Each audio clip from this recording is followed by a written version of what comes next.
তুই একটা বন্ধা, তোর কোনোদিন বাচ্চা কাছে হইব না। এই নে সে পরীক্ষার রিপোর্ট। সমস্যা তোর, আমার কোনো সমস্যা নাই। তোর সমস্যার কারণে আমার কোনো বাচ্চা কাছে হইতাছে না। তোরে আমি আগেই কইছিলাম যে প্রেম ভালোবাসা করে বিয়া করিস না, কিন্তু আমার কথা তুই শুনস নাই, বুঝছস? এখন এই মেয়ে যদি বাচ্চা কাচ্চা না হয় তাহলে ওরে ধুয়ে ধুয়ে কি আমরা পানি খাবো? হ্যাঁ, ওরে লাঠি মেরে এই বাড়ি থেকে বাইর করে দে। বাপরে খবর তোর বাপ এসে নিয়ে যাবি বাবাজি। মাইয়া নিয়া এক্ষুনি এই বাড়ি থেকে বাইর হ, নাহলে ঘাট ধাক্কা দিয়ে বাইর করে দেব। এই পৃথিবীর বিনিময়ে হইলেও আমি আমার স্বামীর সংসার ছেড়ে যাবো না। আসতে হলে স্বামীর সংসারেই বাঁচবো, কারণ এই মানুষটাকে আমি অনেক ভালোবাসি। তারে স্যার আমি তোরে কে কখনো থাকতে পারবো না। আমার বাচ্চা হইতেছে না, এটা তো আমি নিজের ইচ্ছাই করতেছি না, তাই না? এই বাড়িতে থাকতে হইলে তোর একটা শর্ত মানতে হইব।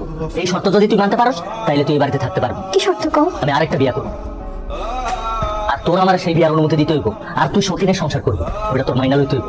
অসম্ভব, আমার মায়ের সতীনের ঘর করবো না। না করলে আপনার মায়ের নিয়ে আপনি কিন্তু যেতে পারেন। আপনার মায়ের তো আমরা ধইরা রাখি নাই। আমার ঘরে নাতি নাতনি লাগবে। আমি তোর অনুমতি দিলাম।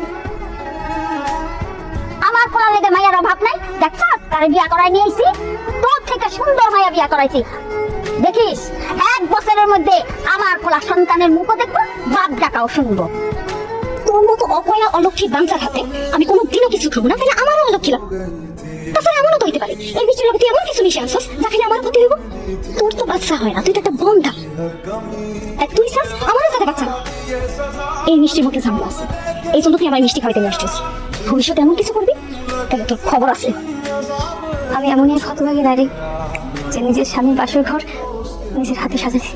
তুই বাসর ঘর সাজাইছিস, খুব ভালো কথা, কিন্তু তোর কি আক্কেল জ্ঞান বুদ্ধি বলতে কোনো কিছু নাই? আমরা দুইটা মানুষ এখানে বাসর করতেছি, তুই হুট করে এখানে ঢুকে পড়লি কেন?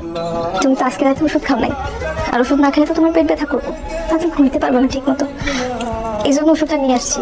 এই যে ওষুধ খেয়ে নাও। আজকে আমার বাসর রাত, আজকে আমার ওষুধ খাইতেইব। যে সুন্দরী একটা বউ আমি বিয়ে করে লই আইছি, ওরা দেখেই তোমার শরীরে সব রোগ ব্যায়াম ভালো হয়ে গেছে। এখান থেকে যা হইতাছে একদম ডিস্টার্ব করবি না। হায় হায় হায় হায়, সোনিয়া এইসব তুমি কি করতেছো? কি করবো আবার? রান্না বান্না করার প্রস্তুতি নিতেছি। এই যেখানে যা কিছু দেখতেছো সকাল থেকে সবকিছু আমি একাই করছি। একজন তো শুধু মরে স্নেহ করে আছে। কি তুমি রান্না বান্না করার প্রস্তুতি নিতেছো? খবরদার কইতাছি সোনিয়া, এখন থেকে তুমি কোনো কাজকামই করবা না। কি কও?